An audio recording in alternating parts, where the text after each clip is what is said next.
বন্ধুরা সবাইকে নমস্কার জানাই। আশা করছি আপনারা সবাই ভালো আছেন। আজকে যে রোগটা সম্পর্কে আমরা বলবো সেটা হচ্ছে ঢেকুর আসা, যাকে ইংরেজিতে বলা হয় ইরেকটেশন ঢেকুর।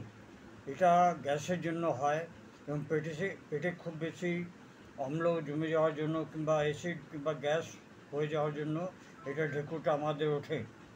এই জন্য আমাদের আসল যে কারণটা আছে, কারণটা হচ্ছে আমাদের খাওয়া খাওয়া যদি আমরা খুব স্পাইসি ফুড খাই, তেল ঝোল ঝাল মশলা এগুলো যদি খুব খাই, তাহলে আমাদের এই প্রবলেমটা সবসময় লেগেই থাকে। এর জন্য আমাদের হোমিওপ্যাথিতে খুব ভালো ওষুধ আছে। 1 নম্বর ওষুধ হচ্ছে লাইকোপোডিয়াম। যদি খুব বেশি হয় তো আপনারা সকালবেলার দিকে লাইকোপোডিয়াম 30 পোটেন্সিতে কিংবা 6 পোটেন্সি কিংবা 12 পোটেন্সিতে সকালবেলা 2 ফোঁটা খাবেন, হাফ কাপ জলে মিশিয়ে দিয়ে। এবং রাত্রিবেলার দিকে নাক্সভমিকা। এই গ্যাসের জন্য অনেকগুলো প্রবলেম হতে পারে।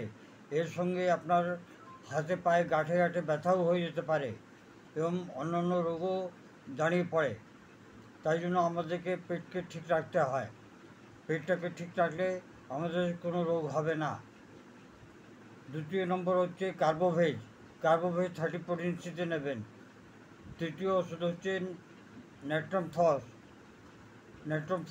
30 পোটেন্সিতে কিংবা 200 পোটেন্সিতে দিনে একবার নেবেন, 2 দিন পর। এছাড়া যে ওষুধটা হচ্ছে ওটা হচ্ছে আমাদের ম্যাকফস ওষুধীয় 200 পোটেন্সিতে একবার নেবেন। আর যেদিন আপনি নেট্রমফস খাবেন সেদিন আপনি ম্যাকফসও খাবেন। ঢেকুর, এরকম ঢেকুর হচ্ছে যে বাড়িতে বিছনায় আমি শুয়ে আছি, এমন ঢেকুর মারছি যে রাস্তা থেকে লোকে শুনতে পাচ্ছে এবং পাশাপাশি আমার আত্মীয়রা শুনতে পায়। এর জন্য খুব ভালো ওষুধই হচ্ছে